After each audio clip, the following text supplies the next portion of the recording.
Voilà, parce que Skool peut être, comme on l'a vu juste avant, c'était écouté, peut être ton moyen d'acquérir et de délivrer tes clients, mais avec ce process de paiement-là, peut être également ton offre directement. De ce fait, un créateur de contenu, par exemple, pourra aisément trouver le meilleur moyen pour lui, en fonction de ce qu'il propose, de monétiser son audience. Un coach pourra sans souci accompagner l'ensemble de ses clients. Un freelance ou une agence vendant des services pourront sans problème avoir un réel suivi et support client. Un infopreneur pourra, lui, vendre un produit unique sans se limiter à vendre un simple PDF. Un propriétaire de SaaS pourra aisément faire de la pub pour se promouvoir. Ça, si vous regardez cette vidéo, vous vous reconnaissez forcément. Skool peut t'apporter tout ça. Maintenant, la question c'est comment on l'utilise. C'est pour ça que je vous ai fait 3 heures de putain de vidéo par derrière, vous allez voir. J'ai décidé de vous lire un putain de Google Doc, ça me permettra de faire le tri sur les gens qui décident de regarder la vidéo. Voilà, ça vous permettra de vous focus aussi et juste de m'écouter ou lire ce qu'il y a à l'écran. C'est une introduction, le but c'est de vous mettre dans le contexte, comme je vous l'ai dit, d'expliquer vos douleurs, un peu votre problème, qui n'est pas celui que vous pensez être à l'origine. Très simple, donc on va commencer. Alors, je vais t'expliquer ce qui va pas rapidement. Sache que déjà dans la vie et dans le business, c'est pareil. Bien sûr, avec de grandes guillemets. Il y a ce que j'appelle plusieurs stades d'éveil. Autrement dit, tu penses tout savoir et ne plus rien avoir à apprendre jusqu'au moment où tu te prends une putain de claque dans la gueule et tu as l'impression de découvrir un monde à part entière. Ce qui va complètement changer ta vision, ton paradigme et en quelque sorte ta situation. Forcément, l'objectif c'est que tu changes ta situation et c'est l'apport de connaissances qui va te permettre de réaliser ce changement-là. Si tu démarres de zéro, t'as pas idée de l'ampleur des connaissances à accumuler en business. Encore une fois avec des guillemets parce que le mot business ne veut rien dire. T'as compris qu'on parlait d'activité en ligne. Donc forcément, le mot business englobe beaucoup de choses, mais tu m'as compris. Parce que clairement, on t'apprend strictement rien à l'école. Par contre, si tu as déjà une activité, normalement tu connais tes principaux problèmes. Mais le vrai problème, c'est que tu te voiles juste la face. En fait, tu connais en gros aussi les solutions de ton problème. Mais ta douleur, elle se situe dans l'action et pas ailleurs. Pourquoi ? Je vais te l'expliquer, écoute bien. Eh bien, tu n'as en fait simplement pas assez de connaissances sur la solution vis-à-vis de ton problème. Donc, c'est vague dans ta tête, ce qui fait que tu ne t'y intéresses pas, tu te retrouves bloqué, tu n'avances pas. Parce que dans le fond, tu sais que pour régler ce problème, ça va te coûter de l'énergie, ça va te coûter du temps, et tu n'as pas forcément envie de dépenser tout ça maintenant. Parce que tu dois déjà t'y intéresser, et tu rejettes ça à demain. Clairement, tu restes dans ton confort. C'est comme dans un appel de vente. En réalité, si la personne elle est là, c'est qu'elle est intéressée. Toi, en tant que vendeur, tu dois juste lui faire sortir sa carte et donc la faire sortir de son confort parce que c'est un mouvement, c'est quelque chose qui n'est pas naturel parce que tu sais que derrière tu perds quelque chose. Donc, c'est assez logique. Mais donc ton vrai problème, c'est l'action en fait. C'est pas la plupart du temps, il y aura des gens qui ne connaîtront pas leur réel problème, mais tout le monde, même naturellement, on fait un peu des introspections de nous-mêmes, de notre situation en permanence. C'est juste qu'on se voile la face, on nie la situation dans laquelle on est, et on est tous humains, c'est clairement normal. Voilà. Ce que je vous disais, on est tous pareils, et moi le premier. Je vais prendre mon exemple, un cas concret. Je suis en train de tourner cette vidéo, mais clairement je dois la faire depuis à peu près 3 mois. Et vous allez me dire pourquoi je ne suis pas passé à l'action plus tôt, avant, parce que je savais clairement que la conception allait me prendre de l'énergie, ça allait être putain d'énergivore. Donc forcément, je voulais garder cette énergie-là, me focus sur le présent, parce que je savais que cette vidéo qui allait durer donc au moins plus de 3 heures, ça allait être super complexe à mettre en place. Voilà, tout simplement. Donc qu'est-ce que j'ai fait ? En conclusion, j'ai stagné, j'ai repoussé ça à demain, je me suis voilé la face, et je me trouvais des excuses. Dès que j'avais la possibilité de passer à l'action, je me trouvais des petites excuses. Ce qui fait que voilà, j'ai décalé la réalité à plus tard. J'ai fui. Voilà. En fin de compte, on fuit. C'est comme... Voilà, je pars un peu dans mon délire à moi, mais c'est comme... je sais pas, il y a des gens qui vont boire de l'alcool essentiellement pour chill et être bien dans une soirée avec leurs amis.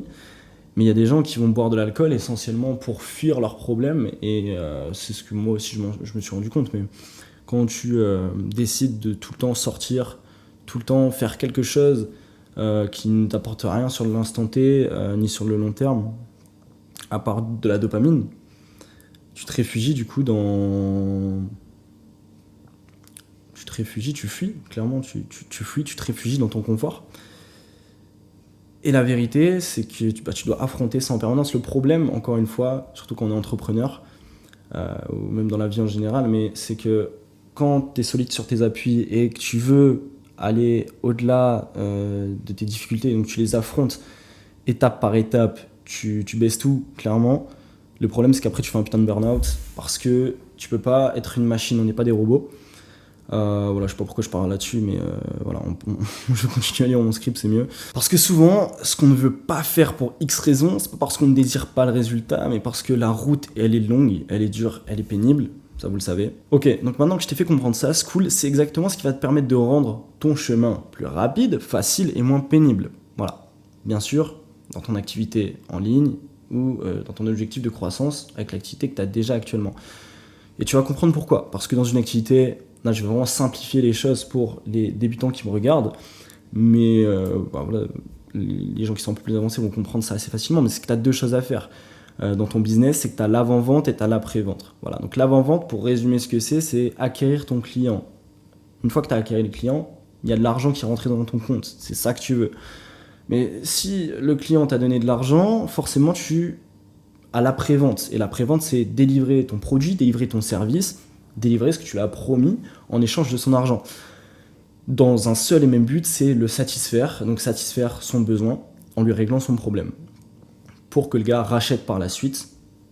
Et donc si on décompose le tout, pour acquérir un client, tu dois communiquer, converser et conclure. Pareil, méthode basique pour vous expliquer simplement les choses, c'est les 3 C, c'est-à-dire que tu vas attirer de l'attention, tu vas parler à l'attention que tu as récupérée, donc aux gens à qui tu as capté l'attention, tu vas parler, voilà, en allant dans leur sens ou en leur mettant face contre terre, voilà, leurs problèmes. Et ensuite, tu vas converser avec eux, donc sous forme d'appel de vente, sous forme de DM, pour conclure en fait ton appel de vente. Voilà, conclure tout simplement la vente, et ensuite tu passes à l'après-vente.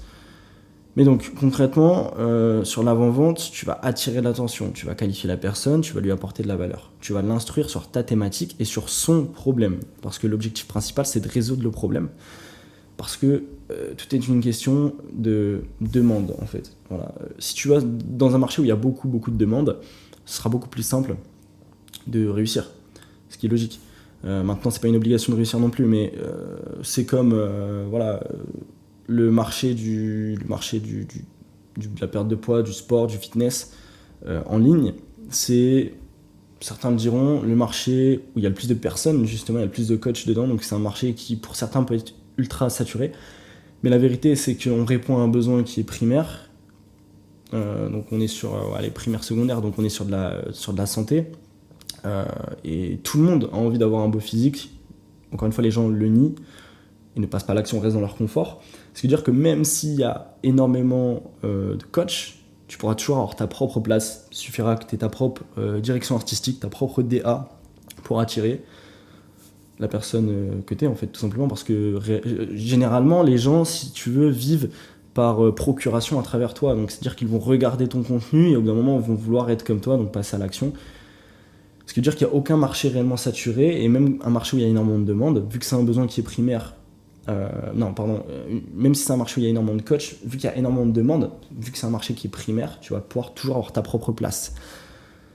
Parce qu'il y a beaucoup de problèmes à résoudre, la seule personne qui pourra faire la différence, ce sera toi-même, parce que tu es toi. Voilà. Et donc l'objectif d'instruire sur sa thématique et son problème la personne en question, donc le prospect, le futur client, c'est pour qu'elle prenne conscience de la valeur de ce que toi, en tant que personne, tu peux lui apporter, donc la valeur de ce que tu proposes, pour qu'ensuite elle achète et elle passe de consommateur passif à actif, et là tu as gagné, tu l'as converti en client.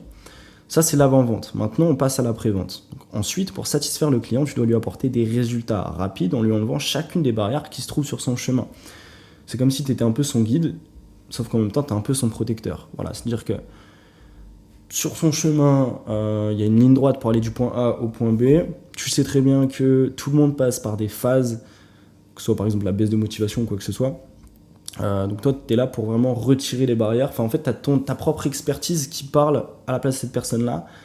C'est pour ça que, par exemple, quelqu'un qui veut perdre du poids va payer un coach qui a toute l'expertise, des dizaines d'années d'expérience dans le domaine, n'aura pas à faire des erreurs des débutants. parce qu'elle aura l'expertise de quelqu'un qui aura... Donc en fin de compte, tu as compris, mais quand tu payes quelqu'un, tu payes toute son expérience, et en fin de compte, l'argent, c'est comme un glitch qui te permet d'aller plus vite. Et voilà, c'est simplement ça.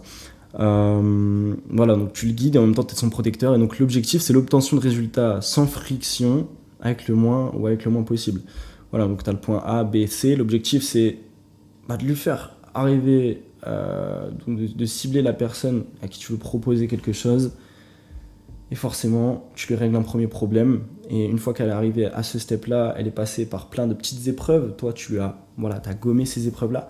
Maintenant, tu pourras lui vendre un deuxième, un troisième produit, ou un deuxième, troisième service, parce qu'elle aura de nouveaux problèmes. Et ce sera toi de tricher de ça. Et donc, c'est pour ça que, le marché dans lequel tu vas être, il est assez déterminant. Même si tu peux toujours varier et faire ce que tu veux, en réalité, on n'a aucune limite. Il y a des mecs qui ont 15 business différents, tout simplement parce qu'une fois que tu as acquis des compétences d'entrepreneur, même les basiques, tu peux faire pas mal de choses. C'est comme la vente, quand tu es bon en vente, tu es un bon orateur, tu peux tout vendre. Donc un client satisfait, c'est un client à vie, et donc c'est plus d'argent. En conclusion, c'est mieux, parce qu'un client à vie, c'est ce qu'on appelle la lifetime value, la durée de vie d'un client. Donc combien ce client-là va te rapporter sur sa durée de vie. Et donc forcément, si tu arrives à avoir un nouveau client et le fidéliser à vie, tu sais que tu vas pouvoir faire grossir et décupler les résultats de ton business. Et ce que tu dois comprendre maintenant, c'est que Skool va te permettre de faire les deux, à la fois l'avant-vente et la pré-vente. Donc ce qu'on appelle l'acquisition client et la délivrabilité client, le fait de délivrer ton offre, ton produit, ton service. Et bien évidemment, tu le verras après, mais tu as des dizaines de moyens de personnaliser ton utilisation de Skool en fonction de ta situation. Et comme je te l'ai dit, la clé, encore une fois, c'est la personnalisation. Skool te permet de faire passer tes prospects par le processus de qualification en l'utilisant comme par exemple un lead magnet 3.0. Donc un lead magnet, c'est un aimant à prospect. Par exemple avec une communauté qui sera gratuite par la suite, on va le voir. Donc tu vas rassembler les gens à un seul et même endroit, tu vas leur apporter plus de valeur avec des ressources gratuites. Donc tu vas les instruire, comme je l'ai dit tout à l'heure, sur leur situation, sur leurs problèmes. Tu vas fortifier le lien de confiance entre toi et cette personne-là parce que tu vas lui donner. Dans la vie, il faut donner pour recevoir. Et ensuite, tu vas vendre. Voilà. Pour résumer, c'est aussi simple que ça. Après ça, ce que tu vas faire, du coup, c'est que tu vas utiliser la plateforme pour centraliser, par exemple, tes membres, tes coachs. Donc, tu vas, par exemple, payer des coachs qui vont travailler pour toi, pour déléguer le travail par la suite.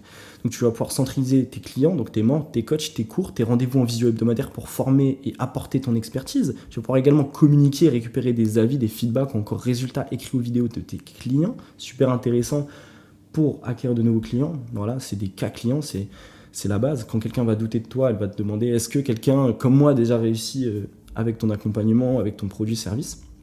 Voilà. Et ensuite, en dernier lieu, tu vas pouvoir leur vendre une ou plusieurs offres supplémentaires, donc faire des upsells, des ventes supplémentaires. Voilà. Donc jusqu'ici, on est OK. Donc tu as compris que Skool, c'est l'outil tout en un qui va rassembler en une seule communauté différentes possibilités d'action. Voilà, la communication via des posts comme un blog, un onglet dédié à la formation, un autre à la planification d'événements, d'appels de groupe et de nombreux systèmes pour dynamiser les membres, parce que s'ils s'investissent d'eux-mêmes, de par la communauté, ils se transforment automatiquement en clients. Bien sûr, en théorie. C'est quand même plus compliqué que ça. Mais si toi, tu arrives à te rendre suffisamment intéressant pour que la personne découvre d'elle-même et ait envie d'en savoir plus sur ce que tu apportes réellement, tu as gagné. Parce que, encore une fois, la confiance, elle se crée en donnant plusieurs fois, beaucoup. C'est pour ça que moi, je vous conseillerais toujours de tout donner. Toute la valeur théorique que vous avez, vous la donnez. Et ensuite, vous allez vendre la solution pratique, tout simplement. Et donc, la confiance, pour l'avoir, pour la créer, il faut donner. Et au final, par la suite, vous finirez par recevoir. Et c'est le principe d'un business long terme. C'est-à-dire que tu peux pas avoir des résultats comme ça en faisant une vidéo sur YouTube, par exemple. Tu peux pas avoir des clients comme ça. Il faut galérer pendant des semaines, des mois avant d'obtenir vraiment tes premiers clients et avant que ton affaire tourne en automatique. Les gens qui, à l'heure actuelle, réussissent correctement, c'est des gens qui se sont loupés et cassés la gueule des dizaines de fois. Et généralement, c'est des gens qui sont entrepreneurs, qui entreprennent déjà depuis plusieurs années. Et donc forcément, quand tu es présent devant la tête des gens sur les réseaux, sur Internet, depuis des années, on sait que tu es quelqu'un de sérieux. Parce que la plupart des gens, peut-être que toi, là, tu as envie de te lancer, mais peut-être que dans 3 mois, tu vas abandonner. Tu vois Donc dis-toi, voilà, l'objectif de tout le monde, on va pas se cacher, c'est voilà, le premier million symbolique. D'accord, je suis d'accord avec vous, je suis d'accord avec toi. Mais la vérité, c'est que ce million-là, il y a des gens qui l'ont très très tôt, il y a des gens qui l'ont un peu plus tard. Mais au final, l'objectif, c'est de l'avoir. Voilà, l'objectif, c'est de l'avoir. Et que tu l'aies à 30 ans, 24 ans, peu importe, persévère. Voilà, la constance, c'est le plus important. Pour continuer, mais comme je te l'ai dit, tu as énormément de stratégies diverses et variées avec Skool, mais il faut que tu saches un truc, c'est que sur Skool, tu peux directement faire payer l'entrée à ta communauté, que ce soit un petit ou moyen prix tous les mois ou un grand prix à l'année. C'est ce qu'on appelle des revenus récurrents, autrement dit donc en anglais, du recurring. Voilà, un format recurring. Ou encore même un énorme prix en une seule fois, ce qu'on peut appeler un paiement en one shot. Ce qui veut dire que Skool a son propre process de paiement. Voilà. Et donc ce que tu dois comprendre, c'est que ça change complètement la donne, voilà, et ça te permet assez aisément de créer, avec toutes les possibilités que je t'ai expliquées juste avant, une offre signature unique sur ton marché. Voilà, parce que Skool peut être, comme on l'a vu juste avant, c'était écouté, peut être ton moyen d'acquérir et de délivrer tes clients, mais avec ce process de paiement-là, peut être également ton offre directement. De ce fait, un créateur de contenu, par exemple, pourra aisément trouver le meilleur moyen pour lui en fonction de ce qu'il propose de monétiser son audience. Un coach pourra sans souci accompagner l'ensemble de ses clients. Un freelance ou une agence vendant des services pourront sans problème avoir un réel suivi et support client. Un infopreneur pourra, lui, vendre un produit unique sans se limiter à vendre un simple PDF. Un propriétaire de SaaS pourra aisément faire de la pub pour se promouvoir. Ça, si vous regardez cette vidéo, vous vous reconnaissez forcément. Skool peut t'apporter tout ça. Maintenant, la question, c'est comment on l'utilise. C'est pour ça que je vous ai fait 3 heures de putain de vidéo par derrière, vous allez voir. Donc, vu que tu conserves tout ça sur une seule et même plateforme, tu pourras vendre encore et encore sans te soucier des algorithmes parce que tu conserves un lien solide avec tes clients. Je te prends un exemple qui est tout con. Là, on va parler de scammer. Généralement, les mecs qui font de l'OFM, par exemple, donc de l'OFM, de l'OF, qui sont sur OnlyFans, donc qui sont des plateformes privées, donc forcément, on parle d'éthique, on parle de ça, on parle d'éthique, ce genre de choses. C'est des gens-là qui font un contenu qui est relativement toxique. Donc c'est des gens qui se font ban leur compte. Mais étant donné que ces gens-là te disent en permanence d'aller sur par exemple un canal Telegram qui est privé ou encore un Skool qui est privé, en fait ce qui est bien c'est que du coup eux leurs comptes par la suite se font ban parce qu'ils le savent très bien que leurs comptes vont finir par se faire bannir. Mais de toute façon ils recommencent, ils en recréent plein donc ils s'en battent les couilles. Mais ils gardent quand même leurs prospects en fait. Parce que maintenant, ces prospects-là ne dépendent plus des algorithmes des réseaux sociaux. Et l'objectif avec Skool, c'est le même, c'est de ne pas dépendre des algorithmes. Voilà, si tu as créé du contenu pendant des années, et qu'en permanence, tu fais un seul appel à l'action qui est simple et clair, c'est de rejoindre ta communauté qui est gratuite, ces gens-là auront toujours un lien, un contact avec toi. Voilà, tu les inscris par exemple à ta newsletter par la suite, ces gens-là recevront toujours tes emails. Tu comprends ce que je veux dire? Donc c'est déjà un putain d'argument pour utiliser Skool aussi, c'est l'algorithme. Voilà.